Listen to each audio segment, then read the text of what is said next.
Halo semua, selamat datang di Alfa Halo, Alvin on the show. on So, the show. hari ini kita bakal kedatangan bintang tamu luar, dari teman Dari kita luar Indonesia maksudnya. di Indonesia. Teman kita di India, kita bakal ngebahas tentang ini. Nah, so after this we will use English for our English. conversation. Yeah, but maybe we'll mix also with Indonesia as well. Yeah. So let's see. Okay, so we're still waiting for her. Welcome to Yeah. Alpha Alfin on the show, special in episode India Times, talking about Indian Talking culture. about Indian culture. It's me, Yeah, Alvin Rashida. I think it's yeah, she's girl. joining. Okay, She's joining. we will invite Yeah. her. So please welcome our special guest for today. Yes. Here is it. Hello. Hello. Hello. Hello. Yeah, you can introduce yourself first. Yeah. But before that, maybe we will introduce. Maybe you know about me. I am Alfa Taufan. Yeah, sure. And me, yeah. And me, Alvin Rashida. Nice to meet you. Nice to meet you too. So I'm Keerthana Girijan. I'm a Master of Science Digital Society student of Triple IT Bangalore. I'm classmate of Alpha. So thank you. First of all, thank you all Indonesians, especially Alpha, for giving me this wonderful opportunity. Thank you. Yeah, this is will be honor to us to invite Yes. you, and you will be our speaker for today. So just like we already know that nowadays Indian is so big, even in cultural, in many things. And we got one article that I think the biggest top five in the world that Indian culture is like the heritage and the Yes. most popular. So I want to know why. It's not like comparing between the other country, but I think Indian has like something special because they can maintain their cultural, their heritage, their anything. Why it becomes so important for and is there any like something from government so that you can or the especially in young generation can know can keep their culture? Maybe you can share with us. Yeah. So once again, thanking you all for giving me this opportunity, and more happy because I'm with all you Indonesians who have a deeply rooted connection with India and who hold strongly to their Indian past. I'm so happy to be part of this show, and like even Indonesian language, I mean the trace of Indian heritage or Indian culture is even evident in your Indonesian language. Sanskrit and all is very much popular in Indonesian language, Indonesian as a whole. So yeah, when let me start with Indian culture. When we really start, let me talk about the civilization, how India has been formed, and what is the major civilization India came. So, Okay. Indus Valley civilization is the most populous civilization which helped form India as a whole. So Indus Valley civilization was basically formed on the fertile plains of River Indus, and it stretches from India to Pakistan. And now majority of the land actually lies in Pakistan, while only 20% of the place belongs to India right now. And then when we speak of India, India as a whole has been always helpful to people. Even during the Jews, when they were actually facing religious persecution during the Nazi regime, India actually helped them a lot. And even recently, I read an article where Jews were actually thanking India when at that point of time, which was a really big deal, whatever India did. And the same goes with Tibetans too. India had helped Tibetans too. So And let me say, I'm very proud to be an Indian and sharing Indian culture with all of you. And it's really a proud moment for me. And now the main attraction of India is a big country, is the second most populated country, Yeah. and Mm. we have 29 states, which consists of various ethnic groups, various religions, various language speaking groups, Yeah. etc. Mm. So, but even though India is too much diverse in its culture, we as a country stand as a whole. When a problem arises, we always stand together. That is what I have seen always. So yeah, so unity in diversity is what makes India really popular, or really one of the major attractions of India. And let me first speak about the ethnic groups, the number of ethnic groups. The Okay. ethnic groups in India, the total number of ethnic groups is 2,000 in number. And these are Wow. from different parts of religion. And the religions are divided into four groups: Dravidians, the Sino-Tibetans, Indo-Europeans, and Austro-Asiatic. So these are the four major divisions into which these religions are divided. Uh, and then festivals, I think Alpha would be really aware how India is really, I mean, every festivals is celebrated so much. Yeah. So even if there is 365 days, if you travel to some part of the country, you will see that there is some of the other festival being celebrated in the corner of the country. And there are so many state specific or some region specific festivals, but to name of a few which are popular in India, I'll name a few which are really popular or which are popularly celebrated are Diwali, which is actually lighting of lamps. And I clearly remember Alpha wearing a sherwani specifically for uh, Diwali. He had bought a sherwani, and they were also kind of celebrating. So yeah, so Diwali, Eid, Christmas, Makar Sankranti, Holi, then etc. Some are these, and then there are some state or region specific festivals like being a Keralite, I would say in Kerala, Onam is celebrated, which is a big celebration Yeah. specific to Yeah, Kerala. And yeah, then in Tamil Nadu, when we go, Tamil Nadu usually celebrates Pongal as their region or state specific festival. So these are some name few, but there are many more state or region specific festivals which are being actually celebrated in India. So then let me come to my favorite part, music. Music is something, as we all know, music is food to the soul. So being trained in Carnatic music, I'm so happy to share a few of the information of music, which is actually, I mean, which is in India or which is formed in India, or how music in India has been developing. I would like to share some. So actually, Indian music is really ancient. We can even see it from the ancient scriptures like Vedas. So there are instrumental music as well as vocal music, which is in India. So there are four divisions of instruments, which is first one is stringed instruments, where these basically you produce the sound using the strings. Strings are the medium of production of sound. So, for Mm. example, in India, the most widely used stringed instruments are veena, bin, vijitra veena, sitar, etc. So, these are all classical based instruments. So, guitar is also used, but not an Indian developed instrument. So, these vijitra veena, bin, sitar, and all is violin is also which is developed in India, and from very ancient times it is being used in India. And then wind instruments is same like stringed instruments, but the only difference is that we use air as the sound of production, that is the air is the medium of production of sound. So here the most widely used wind instruments are flute, Shehnai, and Nadaswaram. I don't know whether you have seen. I guess you might have seen flute and Nadaswaram. It's quite popular.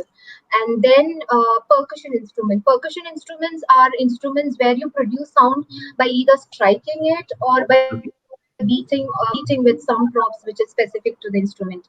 For example, tabla, Yeah. Okay. percussion instrument, Hmm? Gatham, Bhagawaj, etc. are some percussion instruments that are widely used in India.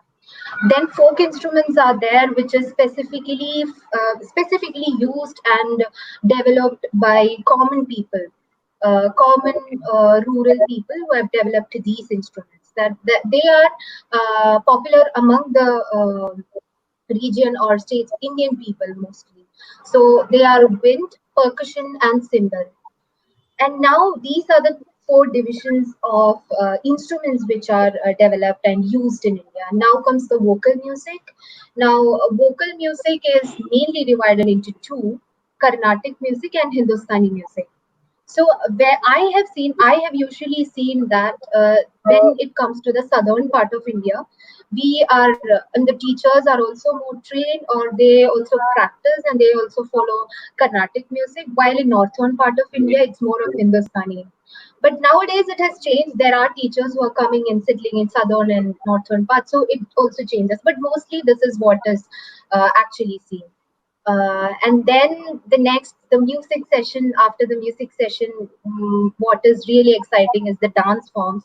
There are Yeah. so many dance forms which are specific to each state, but maybe I may not be able to speak of all the state specific or region specific dances, but definitely I'll touch on some major dance forms that are being performed in India. So first one, Bharatanatyam. I personally love Bharatanatyam because I have learned Bharatanatyam myself. So Okay. I know a bit more about Bharatanatyam. So this is a solo dance form which is actually performed, or which actually originated in southern temples. Southern temples, it is Tamil Nadu. From Tamil Nadu. This dance form is from Tamil Nadu, and this is based on Natya Shastra, which was written by a very ancient sage, Bharata. Actually, Natya Shastra, yeah, and most of the dancers follow Natya Shastra, but Bharatanatyam is something which follows specifically the Natya Shastra, which is really written very uh, years ago. And then comes Odissi. Odissi, as the name suggests, it was developed from Odisha, and this was actually developed during second century BC. So it is long, long back. So this is actually the actor tries, I mean, the performer tries to play out a specific message, a devotional message, or a poem, or an epic, which is usually they are trying to convey a story through the dance. So DC is something which tries to convey that message of a devotional a devotional message or a poem. And then comes Chakyar Kutta. Chakyar Kutta is actually, it's a form based in Kerala, and Mm. these are performed by people belonging to the upper caste Hindus. Upper caste Hindus. The caste is specifically called Chakyars. So these people are, they narrate. It's a narrative performance. So these people also try to play out or try to act a message or a story, but they will give a mix of comics and mimics. So they'll include everything. So I have personally seen a Chakyar Kutta. It usually happens in temples during festivals. So what happens means the Chakyar Kutta, if the Chakyar whoever is performing this Chakyar Kutta, the person is really interactive. He may even call us in between from the audience, and he may ask us some, I mean, maybe he will even make a sarcastic comment. Like if people are not paying attention to his performance, then he'll come call out our name. So it's like we have to be very, very careful when we are actually seeing this, uh, enjoying this Chakyar Kulta. Then comes Manipuri. Manipuri is also a dance form. It is a ritualistic dance from northeastern part of India.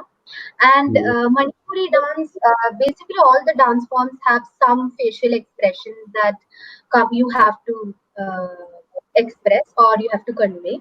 So there is, in Bharatanatyam, I have learned that there are Navarasams. Navarasams means there are 9 emotions that you have to convey through the dance. So, for example, I can say if it's angry, I mean, if it's something which shows angriness, you have to show that on your face. Anger Okay. you have to show on your face. Or if it's a sad story which you are conveying, then you have to show that on your face. So this is what navrasa means. Like that, there are nine emotions that you have to carry out. For specifically for Manipuri dance, the only difference is that Manipuri dance do not have this dramatic facial expressions that is being used. It basically focuses on the body language, more of the body language. So there is no facial expression. I'm not saying it's completely void of facial expression, but it's a bit less than the other forms of dances. And then comes Kuchipudi. Kuchipudi is a dance form from Andhra Pradesh. This is from Andhra Pradesh, and it was traditionally it was played by males who actually dance like women. They act, I mean, they dance, they dress up themselves like women and they dance. But nowadays, even women are also doing Kuchipudi. And let me say, Kuchipudi is really challenging. Like I have only seen, I have not danced Kuchipudi, but I have seen many of my cousins and friends actually doing Kuchipudi. Kuchipudi, you have to. The first challenge is that you have to dance on a plate. I mean, your legs have to be on the plate, and you will have to dance Kuchipudi. And then is with the plate, and you have to keep a small pot. It's not even a small pot; it is something made of Mm, brass, a small. So it's a really challenging form of dance. Kuchipudi is something which I have found, I mean, really challenging when I have experienced it as an audience. And then comes Kathak. Kathak is it's a design form of North India. So Kathak is also this also originated in the temples, and they try to convey stories of epics. It's basically Hindu epics and devotional messages. But I mean, I in Triple ITB, I got a wonderful opportunity of learning Kathak. I mean, I danced a Kathak form. So from my experience, I would say Kathak is basically it is a leg. It all depends on your leg okay. movements, and everything should come in sync. But basically, the leg movements are what is really important for the Kathak form of dance. And then comes Kathakali. Kathakali is a form in Kerala. It's one of the dance form of Kerala. Basically, it's not a dance form. It's a scientifically proven form of maybe you can say dramatics. It's all dramatics, and it's focused more on the dramatics part of the performance. And then it combines devotion, drama, music, and costumes. For Kathakali, costumes are really important. Like depending on the character which is being portrayed, costumes also change. Like there are villainous characters which are being portrayed. Those people will be having entirely different costume. Like the makeup would be really different, and the costume is really heavy, so it's really challenging, and the expressions are also I mean, it's something which focuses on dramatics, and thus it is really difficult for them to show to wear the heavy costume and to show the dramatics as well. And then comes Mohiniyattam. This is also a form of dance from Kerala, and this was actually encouraged by the Travancore king Swati Tirunal himself. It was in 19th century. So he is a musician himself, but he is basically an artist himself. So he was the one who encouraged this Mohiniyattam as a form of dance in Kerala. Then comes Otam Tullal. Otam Tullal is also a Keralite specific dance form, but it basically uses Malayalam dialogue, so it's not prevalent in other parts of India. It's only in Kerala, but it's one of the famous form of dance. Then Okay. Keerthana, Yaksha, you already explained many things about Yeah. culture, festival, yeah, and dance music also. One thing that I yeah. want to ask you, like Can if I I ask combine, first? Sorry, sorry, Can I I don't ask get first? you. Can yeah, I yeah, yeah, ask yeah, first then Yeah, you? yeah. yes, yes. Okay. Actually, I really enjoyed whenever there is a performance, whenever there is a festival in my university also.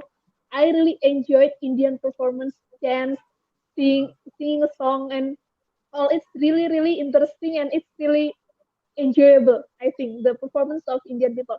And from your explanation, you already explained about the diversity of India, the various kind of cultures, dance, songs in India.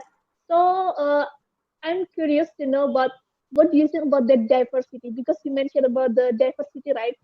About the Yeah. diversity of the Indian culture. So how do you think personally about the diversity of India?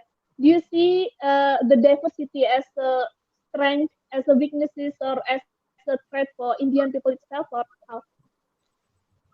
Yeah. So Do you get diversity my is, question? yeah, you asked whether diversity is a strength or a weakness for India. I would definitely say diversity is actually a strength for India.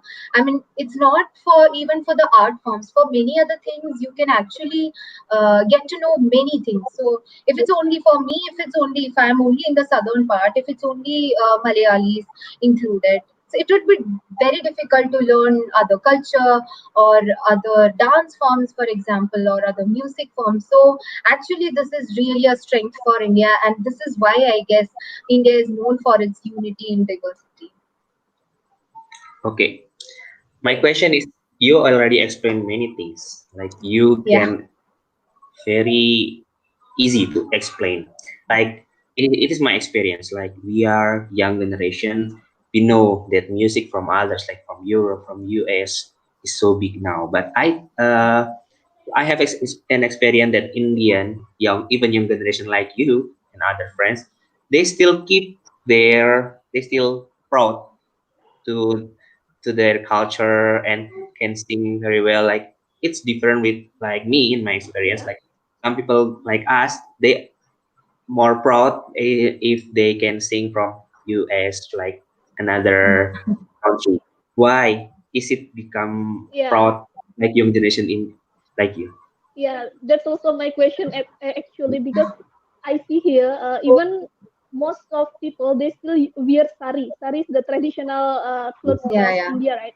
In Indonesia, we also have the traditional clothes, but we only wear that clothes for very very special event. Not, but here I see every day they wear sari and all, and even Yeah, the young people as well. They feel so proud to wear sari during the traditional day. Even they help me to wear sari, and I'm so happy to that also.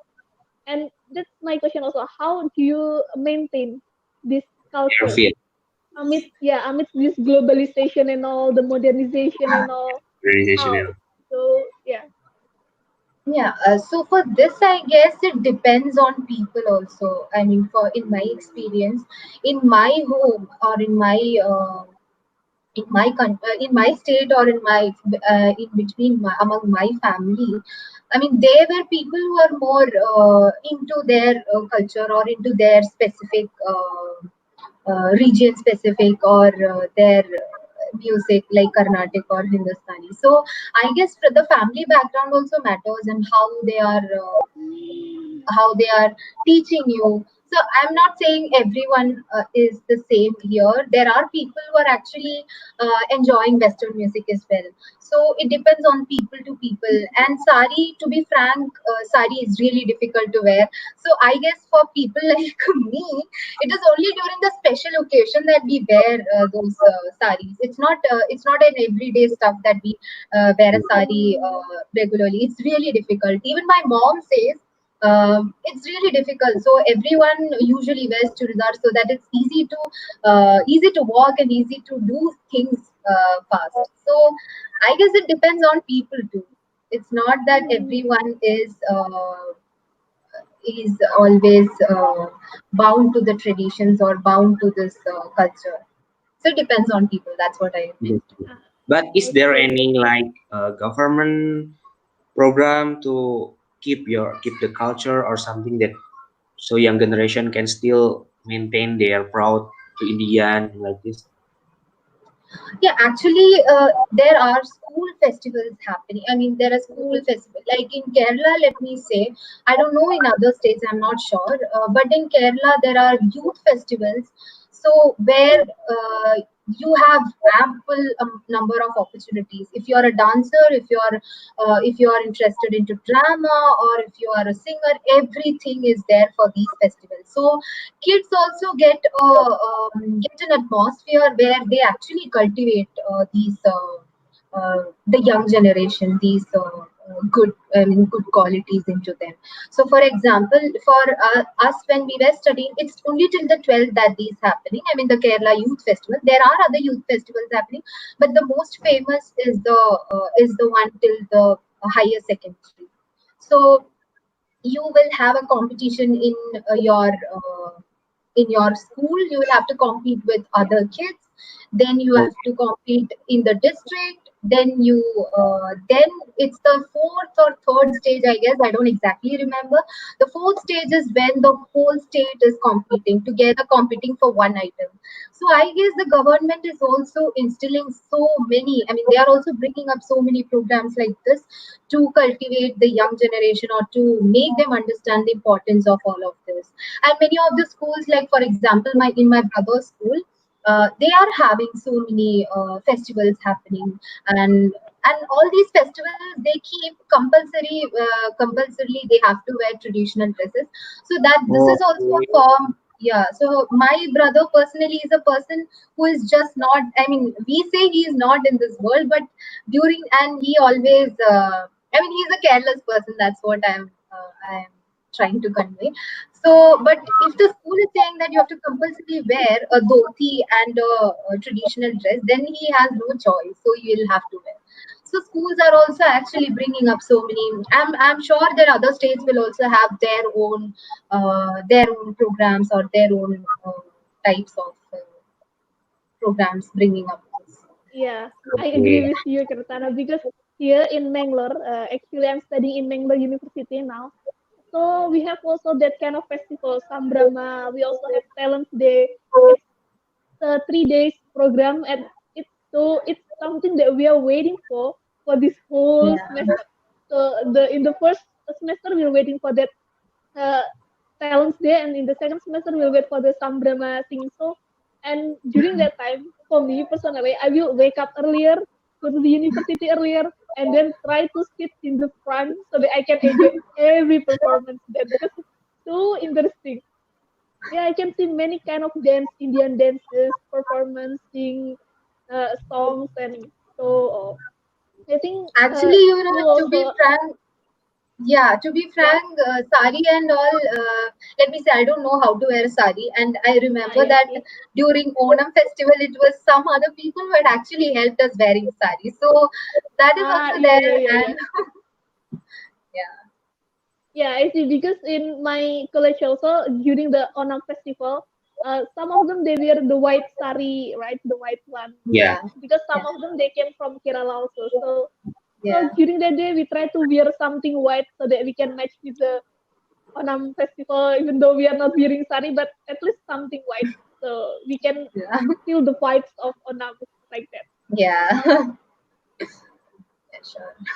Okay. Nah. So I forget to promotion. So everyone, don't forget to follow our social media in Instagram PPI India, Facebook in PPI India also, and our YouTube channel. Don't forget to subscribe, like, and comment. So now we want to have a question before we move to session two. That is IT Yes. industry. This is question from Putri Winda. Balvin, you can. Okay, this is from Putri Mindasari. She's studying in Lucknow now. Why sari is the most important Indian attire? Thank you. Okay. Uh, I don't know how to answer this. Sari is, yes, from the very childhood I have heard that yes, sari is our national wear, and but no one had actually said that you have to wear a sari when you go for a traditional function. No, nothing like that of is there. People follow according to their own conviction. It all depends on people. Like for example, younger generations are more comfortable in normal leggings or top or whichever, or jeans or top. So it's up to the people. Like I personally have never worn sari except during these festival days, and the same goes with so many of my friends. So sari is not Mm, something which is exactly so much important, but yes, during festivals and during specific ceremonies we do wear sari. So it all depends on our own conviction or our own comfort. When if we are comfortable in it, yeah, then we wear. But sari, to be frank, it's not very much comfortable. You have so many stuffs, and you will become so much conscious. So it's not so comfortable, and young generation do not enjoy wearing sari. Yeah, But yeah, yeah, one thing I heard that every worker like not using sari but kurta. Is it correct that they Yes, must yes. use? Yeah. Is it yeah. like But I also think, maintain their culture like because kurta is also Indian? yeah, Kurta is not Indian. Oh, I okay. mean, yeah, but people are wearing kurta because they just have to buy many colors of kurta, and you can just pair it with one pair of leggings. So that is so much easier, and it's very much comfortable. Yeah. yeah. But I see many teachers. I think it's I don't know, high school teachers. Maybe they tend to wear sari, right, for teaching and all. Yeah, Yeah. Some sometimes. of the teachers, yeah. I guess I have personally seen that in I'm not just saying that it's different in rural, and this is from my experience. I don't know whether this is true in every part of the country, but let me say in Kerala, my actually my grandmother's place, that is my mother's proper place, is really a village. So in village part, you see people, you see teachers and high school teachers, as you said, they usually wear saris. But when we come to, I'm living in Trishur, which is a town, and here I don't see teachers. I mean, they are not very much hell bent on wearing saris. They are quite comfortable wearing kurta and leggings. I have That is what I have personally seen myself. Okay, I have question. Yeah. Bafil have question. Actually, I have question. Like you said about Okay, color. you first. Color also. I see. Like yeah, you ever thought that in that festival we use one color, one particular color, particular. Is it also important for India to know about Is there color? any meaning behind the color? Yes. I think there is also the festival also when one day we wear red color and tomorrow we wear blue color and day Yeah, after yeah. tomorrow we wear yellow color, something like that. I have done that before. So is there any meaning behind the color or something? Actually, for us, I mean, for festivals and all, we from the from the schooling onwards, we do not prefer any colors over other, or there is no specific meaning. I have not heard of specific meaning, but yes, I don't know whether this is a superstition or something, but usually we say that white, the plain white color are normally, I mean, widows usually wear plain white colored. Uh, Costume, and black is also something which is not considered a real, I mean, for a really good occasion, that's not really considered good, but actually that is, I mean, I guess it's only among some people that it's still there. I and my family have never said, I mean, they have never said me that black, you should not wear black for a good event. I used to wear black, and nowadays people are wearing black, but I have normally seen that widows usually wear plain white clothes. But yeah, Okay. apart from that, there is no color restrictions or a specific liking towards one color. Okay, we have many things. So before we move, Yeah. like yeah, It's so interesting. our friends also requests to you to sing Okay. one Indian classical song Okay. before we. Sure. Okay. So yeah, I'll sing a Hindi song, Ghar More Pardesh. Okay. ना तो मैया की लोरी ना ही फागुन के होरी मोही कुछ दूसरा न भाई रे जब से नैन आई जाके धनुर दर से लाहे तब से बिरहा मोही सताई रे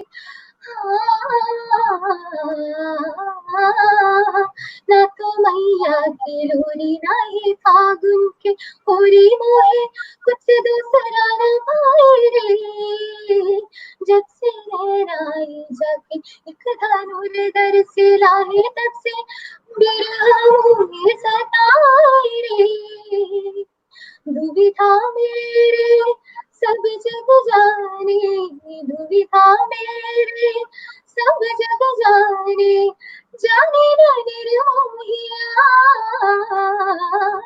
घर मोरे परदेसिया आओ पधारो पिया घर मोरे परदेसिया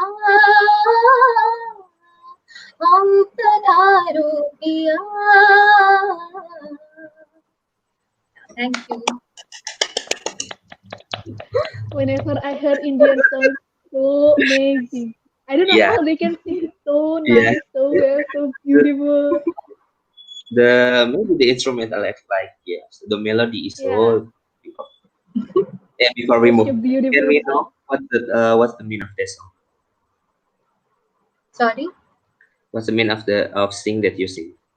Song the that you sing? lyrics and the meaning of the lyrics. Yeah, in the Yeah, To be really frank, I do not know the meaning of the lyrics because this okay. is, even though we say that Hindi is our national language and it's only some percent of the people that actually knows Hindi, and yeah, I'm a person who just understands simple Hindi words. I do not. I'm so sorry. I do not know the meaning of the song. yeah. Oh, it's My alright. friend told me Yeah. about that also. Yeah. So we move to second section. Second Second session. session. So guys, if you have question, you can put in the live comment so we can ask Kirtana also to answer the question. Yeah, Yeah. and in this So second session, we are now, having a science and technology session. We are talking about Indian science and technology. So if you yeah. have any question, So just put on the comment. yeah, Kirtana, we know that So yeah. India has become so popular in IT industry, but it's like how to say, like never seen some suddenly become biggest IT industry. Is Hmm. there any? Can you tell why is it become? Maybe in 10 years ago or 5 years ago, there is some regulation or some program from government that makes that now Indian becomes so big in IT industry. Yeah. So, India has always been, even though India has always been regarded as a poor country or developing country, IT has actually aided to transform India in itself.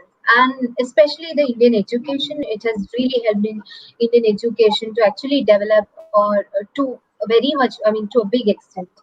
And then the chief executive officers of two famous or big giant companies like Microsoft and Google themselves are Indian. So we actually understand how Indians have actually developed in the IT industries.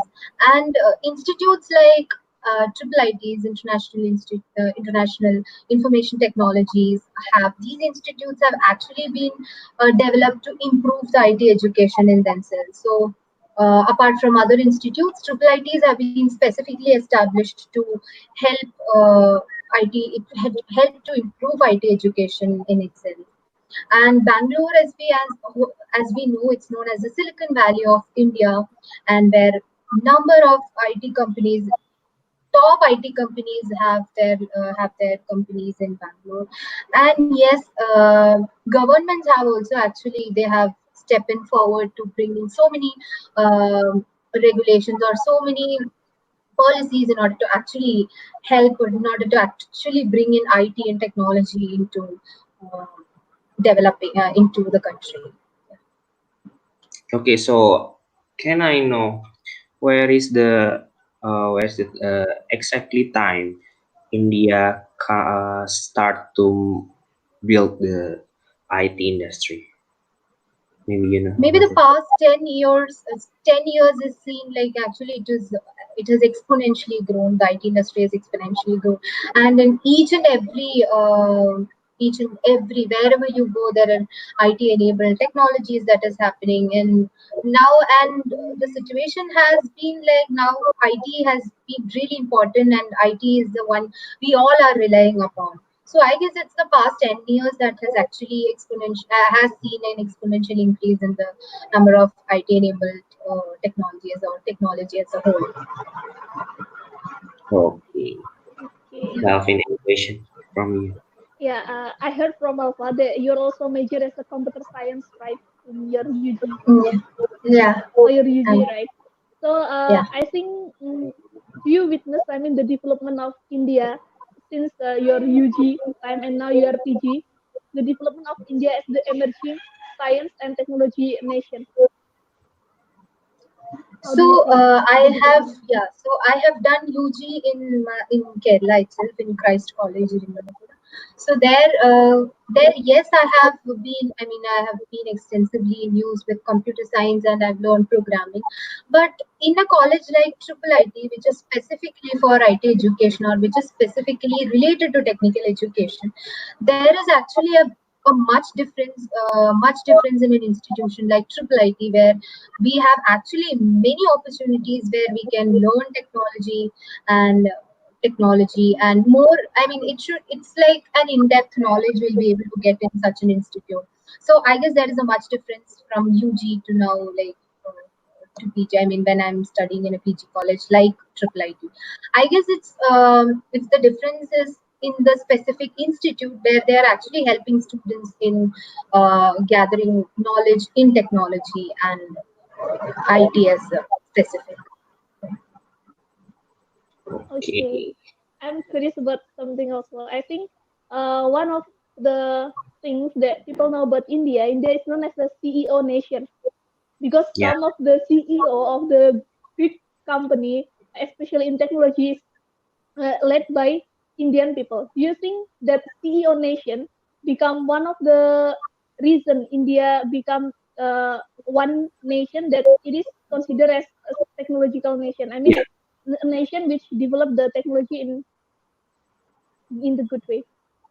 Yeah, sure. I mean, they have been really motivating for many of the startups coming up, like big giants of IT company. Being Indians, you yourself have some motivation seeing their story, and they actually have developed from the scratch. It's not like they have been born into some with silver spoon. It's like they have developed from the scratch. They have worked towards their goals. So the motivation comes from these startups and these great personalities. So that has also actually paved way for Indians to be good at IT, or India to develop as an IT country. Yeah. So Okay. I think it does give the such a spirit for the youth in India, the young people in India Yes, to study hard and work hard and to develop the, especially in the technological sector. sure. Yeah. Like bigger from to young generation. Yeah. Yeah. So I have heard that some fact that in India mostly parents want to their children, their son or their daughter to become an engineer. Is it Yeah. correct? And why is Yeah, it like? I watched the movie also, Three Idiots, I think. Yes, I think right. it's the same, yeah, and it's so famous. It's so famous also in India. Even my friend also asked me, is it really happen in India during the exam? Is it like that also, just like in the Three Idiots? And then also, do the parents also push their children to go to the engineering college? Is it really happen? Yeah, actually, it is really true. Like now, it has become like people who are not even interested. Like there are different interests to people. Like different people are interested in humanities, commerce, but the term engineer, it's not even for engineer. Doctors and engineers have become a profession, which I don't know whether parents are actually pushing because of the name or money. But money, you cannot say money because in Kerala there are number of engineering colleges, and there are a number of people who actually being pushed from their family, they are actually enrolling into engineering colleges, and they are not actually completing their BTech completely. They are struggling during their BTech 4 years BTech time, and they are getting supplementaries, and they are actually struggling in their life. These are a set of people I have actually seen. I have actually seen them struggling during the whole BTech period. And one thing is, there is a push from the family to become an engineer, because engineer is a profession, or it's a professional qualification that you have. Even doctor also, both doctor and engineer, it's the same case with both of them. And the second is, students do not have an idea themselves. They do not have an idea after their 12th or 10th what to do or what to choose. That is also a problem, I guess. It should start from right from the schooling, like from primary classes onwards. I guess they have to start searching themselves for that. Either the teachers have to help or their parents have to help. For me Yeah. personally also, I had a problem after my 12th. I was really confused on how should I go for engineering, or should I go for go for a normal bachelor in computer science. So this was a really confusing time. So, but my parents were really helpful and they guided me. But most of the cases, they do not have an idea and they actually end up in some. I mean, they do not end up in a good place or they do not end up in a proper degree. And second case is there is a push from the family as well. And the children do, I mean, if there is a push from the family, they do struggle a lot. I mean, I have seen these people struggle a lot during the entire BTech, and BTech is not something which is easy to, I mean, easy to get that degree. So people also struggle accordingly if they have enrolled for BTech only because of their push from the parents. But that Okay, is true. They actually parents do push children for being a doctor or an engineer. Mm, okay, okay, okay. I see. So still So, parents have the authority also to choose who's the the major for the, yeah, yeah, major for the children as well. maybe it's same like in Indonesia. Sometimes parents want to Yeah, push their children. parents, yeah, Yeah, parents maybe. still have the big influence on our Yeah, future, I think. So, yeah, because maybe we are still Asian, so our culture yeah, still stay. yeah, Yeah, some I stuff think, is always same. yeah, I think we have so much similarities between India and Indonesia. We have so much, Yeah. there are so many similarities between Yeah, the states. similarities. So now I want to ask about your opinion. Nowadays, like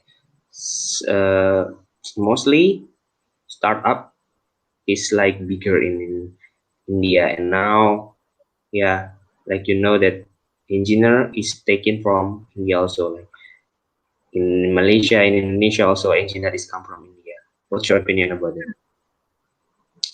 Since the number of, I mean, I have seen in Kerala specifically, there are number of, I guess there are zillion number of engineering colleges, and it's only the top, some of the top 10 or top 15 colleges which would actually be beneficial or which would be actually good if you go and study engineering. Apart from that, if you go into private engineering colleges or very, I mean, what to say, I cannot even criticize the college, but I'm saying you have to aim onto the top 10 or 15. Otherwise, it's better not to choose engineers. The first thing is there is no job. It will be difficult in the job market because the problem with in specifically in Kerala is the language is a very big problem. So Okay, even engineering, even if they pass and they get the complete degree of BTech, the problem is they do not have the language. They do, or they do not try to improve language, or they do not get enough exposure, which actually instills a competition within them. So I guess it all depends. Or if a person is actually good in their language, I guess they would get some or the other job. But still, engineering jobs are paying a bit less if it's from normal colleges. And it's not like paying less is, I mean, money is everything, uh, but in order to live a satisfied life, you need a job as well. I mean, you need an amount of a particular amount of money. Even that amount of money is not being I mean, earned by the engineer. So I would say it depends on the colleges you are actually doing your BTech. If it's from the top, like IITs are one of the top institutes. IITs, NITs, triple ITs are some of the top institutes which actually give students not only the engineering, the subject specific knowledge, but also so much exposure that they are actually forced to improve their language and other soft skills. So I guess soft skill improvement would be a reason why there is no job market for engineers here. I mean, all that is what a scenario is in India. So maybe that is why they will have to leave the country to look for a job. I mean, leave the country to look for a job, or they will have to settle for something less. Okay, okay, I see. So that's one of the important thing, the improvement of the language and also the Yes. skills, I think. yes. Okay. Anything? But it's the question is not about IT. Maybe you have Yeah, but I question. think it's interesting. It's interesting question, Mas Alfa, from Ibu Stiani. I think it's Okay. okay to ask about this question. Yes. So maybe it's still related because like you say that parents still influence your. Yeah, Yeah. yeah, and I think women is also one of particular issue also in India. I think it's one of interesting issue also in India. So this is a question from Dulestiani University. How's your opinion about women empowerment in your family and also India in general? Yeah. So, India was actually, when we look into ancient scriptures and ancient epic stories, you actually see Indian women. I mean, it was a matriarchal family, I mean, matriarchal sort of country. But India has actually moved really away from its past, where its Mm, patriarchy is being actually followed, and it's always the consideration is always towards your, I mean, the men, or they are considered as breadwinners, or they are always considered superior. This is still prevalent in India, and yes, by education there is a little change, but still patriarchy is really, really evident in India. In wherever you go, you get to have uh, some sort of difficulty with this patriarchy being followed in India. So women empowerment, yes, by education it is slowly coming into picture. By women are getting more educated nowadays, and it's not like they stop with a single degree. They go on further for their studies. So by education they are actually getting empowered. But it all depends on the family you're born into, because if it's a family, if unfortunately you are in a family where there is no money to teach you or to help you out, then it's again difficult. But yes, the government is trying to bring in so many policies that actually help girl child. There is even policy helps for families where there is only one child in the family. So for in a family where there's only one child, you'll get many benefits, and the girls also has to study. I mean, they actually help girls to study. So by education, slowly the situation, or slowly the scenario is changing, but it is still evident patriarchy is what is being followed in India.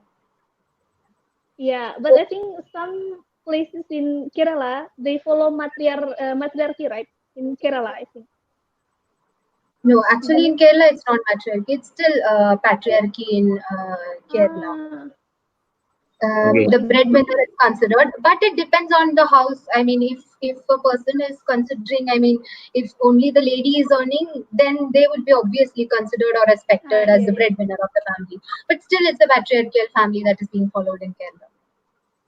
Okay. Okay, because I have a lecturer came from Kerala and she said in some part of Kerala, some places they follow a matriarchal system instead of patriarchal system like that. That's why Yeah, I asked maybe about that. since Kerala is the most literate state of the country, so women are really getting educated in Kerala. Most of Ah, them are going for higher education, and let me be frank, men are actually undereducated than women in Kerala. It's not even in Kerala, I guess it's in the whole part of the country. So obviously, ladies would be earning better or more income. So maybe that is why a little bit of shift has happened, but still the patriarchy is there in their blood.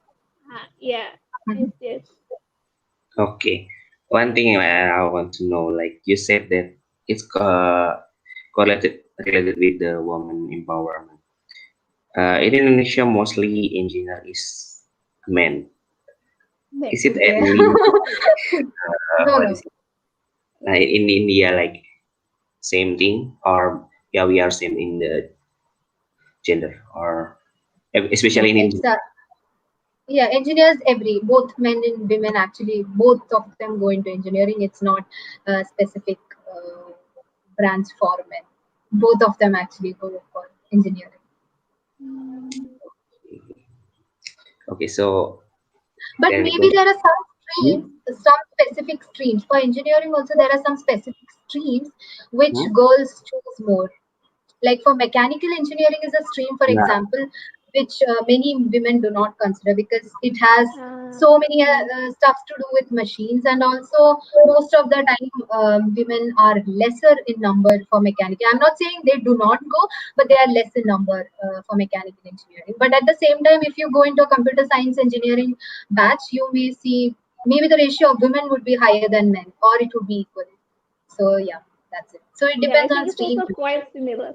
It's also quite Yeah. similar with Indonesia as well. Okay. Yeah. Shall we go to So the maybe third session? move to third session, last session. We want to talk about our stereotypes in India. So you know that some of the maybe you ever heard like in people from around that Indian is like have many culture or yeah we already talked about it in first session. Hmm. Like yeah, some people some curious thing that I or when I get back to Indonesia is Indian people how to say like uh humble to everyone like yeah but they said that because like in movie on sometimes or something in others publication that Indian is like sometimes they to focus and then like yeah the image is so if you have you how do you uh, tell about the what is it stereotypes. Stereotype. Hmm. Stereotypes. So you, Alpha, I guess I got you right. You asked me whether Indian people are good to foreigners or what are the I actually did not get you. Or actually, I should I only speak on the stereotypes that is existing. Yeah, You can also tell about the stereotypes that already exist about India is also fine. I yeah, mean, we would like to know also whether that stereotype is true or not. yeah. Okay. So as Alpha said, being humble, it depends on people to people. It you Mhm. cannot say that each and every pointing on every Indian and say that, yeah, they are humble. But for example, there are people. I mean, we Indians consider Aditi Devo Bhava. That means we actually consider guests and Can you spell, everyone. can you slowly What? to spell that?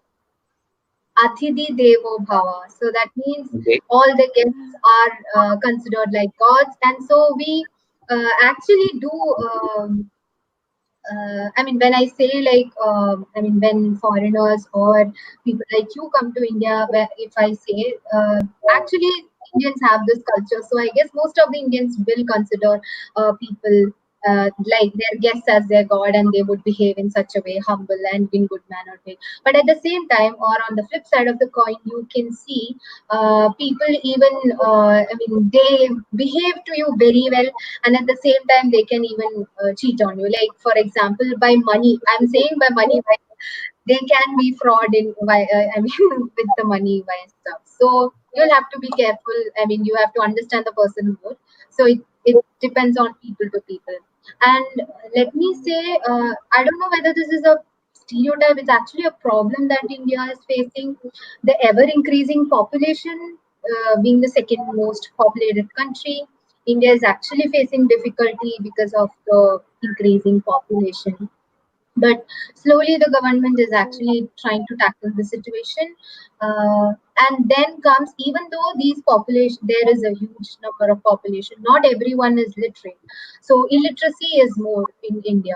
So there are so many illiterates around the country. So that is also one of the problem that Indians as a whole has to actually tackle the problem. And then we say caste system was actually really much evident in ancient India.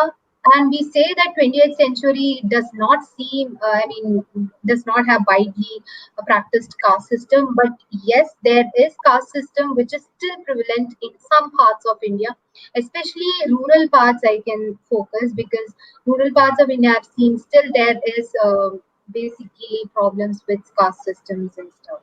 And then and especially caste is seen during marriages, like you cannot marry from another caste. Or during politics also, for politics also, if the political person is from one caste, then you get more advantages or you get more levies, etc. So caste system is still visible in India. It's not Okay. completely gone. But it's not much. I mean, it's not like ancient India. It has improved a lot, but it's still visible in India. And as I said, another major problem is patriarchy, which is really, I mean, still visible in Indian society, where even though the ladies or the women also earn their income, always the husband or the or men are considered as breadwinners of the family. Then one of the, I mean, this is, I guess, this is a really bizarre, or it's really ridiculous to say that dowry system is really visible, or it's really seen in India, which is actually, it's something which I don't know whether it's something which makes my blood boil, because this is where actually women are married to a house by giving money to the son-in-law or the son-in-law's family. It actually has become, nowadays it has become a tradition. Like, even though the son-in-law does not ask the father-in-law for money, the father-in-law willingly they pay money to their son-in-law. So dowry system is also something which is really ridiculous, which is happening in India, and it's something which has to be removed. It's high time that it has to be removed from the country. Like, it's not some small amount of money that is actually being paid there. I mean, ample amount of money, and then huge properties and other possessions are paid off to the son-in-law to actually marry the girl child. And even though the girl childs are more educated, the same thing. I mean, it always happens like we have to pay and marry. It's something which makes me angry or makes my blood boil. Yeah, these are some of the some of the stereotypes or problems that still exist in India. Yeah. Okay. I see. So the dowries not belong to a particular religion, but it belongs to, I mean, all religion in India, or what? I Yeah, mean, the it dowry actually system. yeah, all the religions actually follow dowry system. Mm, I Okay. see. And from place to place the amount changes. Like, if it's in a place where all the families are paying very much a huge amount, then the others also have to pay accordingly. So it depends on places as well, but dowry system is there in all the parts of India. Okay. Okay. So second question maybe from me. Like, yeah, we know that nowadays, maybe I heard from last week or 2 weeks ago in Twitter that they said about sanitation in India. Yeah, you know that it's like the biggest issue. But Yeah. in my experience, I want no, it's not like I want to defend, but it's happened like in me when I go, or not only in Bangalore, it's in rural area in Karnataka. I see that the sanitation is not bad at that, not bad as that. So I think the sanitation is also good, but sometimes the media think that sanitation in India is not so good. What's your opinion about it? Yeah, this also varies from place to place. Like, really in rural parts, the sanitation is really bad, and there are infection. For example, maybe you have heard of slums. I guess slums are places where Yeah. there are slums or colonies where there are huge number of small houses which are Yeah, together yeah, yeah. constructed, and so the toilets are also actually being used by so many people. Mm. So from there, infections and diseases are being spread. So I guess it depends on places. So you cannot entirely say that sanitation is bad in India, but in some parts it is really worse. Yeah. So Yeah, I think I agree with you yeah, also. It depends on the place also, because I went to Mumbai and I crossed the slum area, and it's so, yeah, like you said, it's dirty and all in slum yeah, area. But when go to the main city, it's clean and neat and all. I think it depends on the place as well. We cannot generalize that India is, I mean, have a problem with sanitation. I think every country they also encounter the problem of the sanitation, especially in the slum area. So I think it's not in, we cannot generalize everything. yeah, Yeah, true. Yeah. yeah. So I want to know about your experience. I heard that you also go to live in Hmm. some other country, and Yeah. then and have you ever get the experience like that the people talk to you about Indian stereotypes? Yeah. So yeah, I was actually till my 16 years, and from my 6 months to 16 years, I lived in Saudi Arabia, Riyadh, so which is a Mm. developed country. So when we compare, if we start comparing the sanitation in Saudi Arabia and India, it's really, really different. Because being a developed country and developing country, there is difference between the way they are actually viewing the situation or facing the problems. So yeah, Saudi Arabia, I have never actually listened to people actually degrading Indians. I mean, for me personally, I'm a Hindu, so I used to wear bindi while traveling and all. So initially, when I went to Saudi Arabia, both me and my mom, so they were saying bindi. They used to feel really, we were like pieces of. In museum, you stand in front of the museum and you just become so surprised, right? Oh my God, these people, what are they? So that is how they used to look at us while wearing bindi and all. So, but it was only during the initial period. Nowadays, like recently when we went, the condition has really changed, and they actually accept Indians, and they actually behave also very well towards Indians and Indian society as a whole. They never used to degrade, or they never used to complain about Indians, because Indians usually are people who do not make problems. They stay like they're happy with their own small world. So I have never listened to these problems. Yeah, but there is a huge difference. I mean, during, like, I guess when it was 5 years or 10 years. I mean, when I was 5 or 6 years, it was really different in Saudi Arabia. And now, if you go to Saudi Arabia, it's really different. I mean, the way they behave towards us and everything has changed a lot. Yeah. Yeah, I see. So you have the experience of being the minority, right? I mean, Saudi Arabia is a Muslim country, and then Yeah, you are yeah, as a Hindu. I just want yeah. to know, but how do you see your experience as the minority can improve yourself? Yeah, minority in the sense, yeah, but are actually we do not have temples to pray and all temples, or that for that matter, we do not have Christian churches as well. But we are free to follow our religion in our houses. I mean, in our personal spaces. So they have never indulged into those stuff. So they have never said no or stop. They have never stopped us from following our religion. So we people were comfortable there, or we did not feel that. Yes, at times, like Eid and all.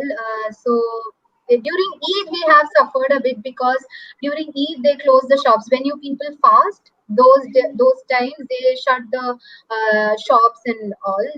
It is complete, and everyone, they should you should not eat while going outside, and they should not see you eating.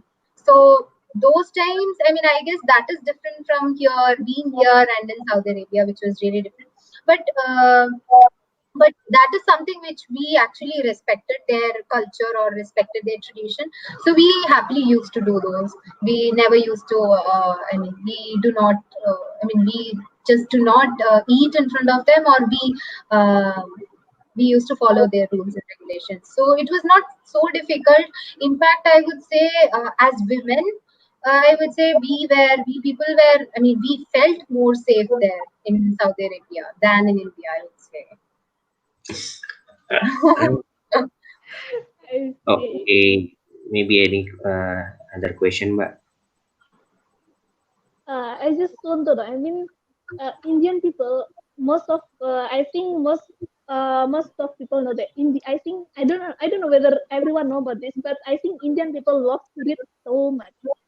Indian people, because when once I came to India, and then I think most of my friends they like to go to the library, read the book, and yeah, it's I think it's something good. I just want to know how you guys maintain this readership. I mean, the tendency to love the book, to go to the library, because nowadays I think people just can click something on the internet, yeah, read and yeah, all. But you guys still manage to go to the library, sit there, read the books, sometimes go outside for the discussion, and I think it's something good that me as an Indonesian student should learn from the Indian students. I think that's my question. How you guys maintain this? Is there any something forced from the family, or it just come to you yourself, or something else? Yeah, so as I said, it's competition. It's highly competitive, and to get into, for example, if I'm an engineering aspirant, I will always have to aim to the top 5 or 15. So it's always Oh, highly competitive, so that we have to be a step ahead than the others. So it is always there. So we continuously learn, or we try to improve ourselves. So nowadays we say that communication skills or soft skills are something which is really important, or which we should actually build. So people have actually started reading so much, reading books, or normal books. I'm saying normal fiction or non-fiction, depending upon their interest. So people have actually started uh, reading books, and so yeah, this is what the competition is high, and thus we have to be always competitive within ourselves. I see. So okay. in So this the sense, we thing can is see that competition. Yeah, competition has there something are good, times I think. when, yeah, there are times when we feel fed up of everything, like continuous tension, continuous pressure from, actually the pressure maybe is from it's all happening inside us, because we have the pressure to go into good college, we have the pressure to be top in all of this stuff. So there is this competition inside us. Then so we feel the we become fed up of everything. But then yes, maybe the next day we'll again roll up our sleeves, and again we get back to work. So I Okay. see. So Okay. Do you nice. have any other question, Mas Alfa? I think I've given all my Maybe questions. for now. So if you have any question about, I think yeah, the question already answered. Maybe Yeah. if you have any question and you're shy to write in live comment, maybe you can ask directly to Kirtana, or yeah, you can ask to me or Alfin, so we can ask directly. Yeah. Maybe is it enough? Uh, So yeah, we have the okay. closing statement about which is it always in our live session. Yeah. The speaker must have, not must, should have quotes for their life to share. Yeah. You have special quotes Closing for your, statement. yeah, maybe about Indian or about Which your, yeah. Yeah, something that you want to share to the audience as well. Either it is a quote from your favorite author or yeah. something else. yeah, so since women empowerment is something which is a topic which I love, so I have listened to this quote which is actually being said, if I believe it's by Ratan Tata. So he has said that if you educate a man, you would only educate the family, but if you educate a woman, you educate the entire country. So I would say all should try and educate women more, and they have to become empowered women. Yeah, that's Yeah, I agree with you. Okay. Totally agree. Yes. So, no, thank you, Kirtana, for Yeah, the, because there is one of the subject in my university. I mean, I take uh, English and language and literature, and one of the subject is gender studies, and I love to discuss about women empowerment and all. yeah, actually I also love, and the problem is if we start speaking with this topic with men, they will start getting Yeah, antagonized and they'll start attacking. But Alpha is not like that. yeah, Alpha is cool. yeah. I know he's a good boy. He's a good boy, Yeah. right? okay. So So thank you, Kirtana, for joining with yeah, us. Thank yeah. you So Thank you so so much. much. It's such a very insightful discussion. I really love it yes, so much. yeah, hopefully we Thank you so can much. maintain our Indonesian in India friendship, like someone said Yeah. in the live comment. Yeah, so thank you so much and Thank namaste. you. Correct, right? Namaste. बहुत बहुत Okay, Bye bye. शुक्रिया बहुत Thank बहुत you. शुक्रिया bye Thank bye you. thank you so much Bye bye. Kirtana, it was such a nice Thank you, discussion. Alfin and Alpha. Yeah, bye, nice to meet bye. you. Ya, so Okay, thank you end everyone. of the Terima kasih discussion. sudah Yeah, bergabung di live yeah, session. thank you everyone for joining with us in this live session, dan terima kasih semua yang sudah datang, yang sudah hadir menyimak diskusi kita. Kalau boleh tadi nyimpulin dikit apa yang kita diskusikan tadi, yang pertama kita ada ngomongin tentang masalah culture di India. Kita cerita tentang banyak banget multiculturalism yang ada di India, yang sebagaimana juga ada di Indonesia. Tadi dari Keerthana, dia ngobrolin tentang berbagai jenis tarian, berbagai jenis nyanyian, dan lain sebagainya. Terus ada juga kita ngomongin tentang sari, gimana sari itu menjadi salah satu busana nasional yang ada di Indonesia. Seperti itu. Terus tadi ngomongin apa lagi, Mas? Ya, tadi kalau yang session kedua kita ngomong soal IT gitu. Kenapa akhirnya India sekarang bisa jadi sebesar ini di industri di IT industri kan?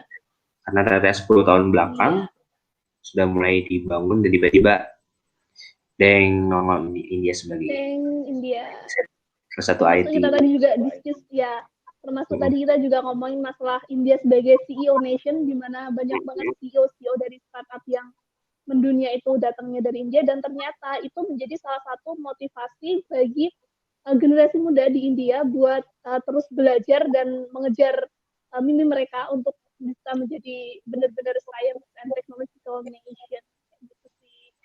Oke, di sesi ketiga kita punya ngebahas tentang stereotypes, karena sekarang lagi banyak berkembang stereotypes-nya tentang orang-orang India yang galak.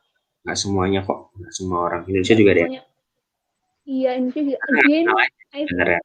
again, aku pikir itu balik ke orangnya ya, Kak. Mungkin itu kayak oknum gitu loh, Mas. Kayak nggak semua orang seperti itu.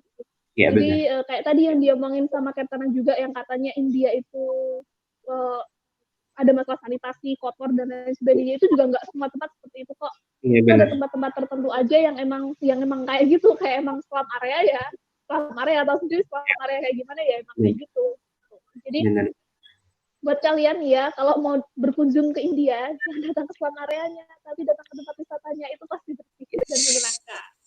Iya, jangan ngejat jangan mengeneralisir, terutama. Jangan mengeneralisir, itu pesan yang penting juga sih, karena kan aku pikir juga semua negara punya masalahnya masing-masing, dan itu tidak perlu kayak digeneralisir bahwa semua area di negara tersebut itu memiliki masalah yang sama. Yes, benar. So, kayaknya cukup ya sesi kita hari ini. Dan mohon maaf atas kesalahan kata-kata. Iya, kalau bahasa Inggris mungkin important ya. Yang penting semoga bisa bermanfaat buat teman-teman semua. Terima kasih, sampai jumpa di saya Alfa. Saya Alvin. Sampai jumpa di Alfa Alfin on the show selanjutnya. Bye-bye.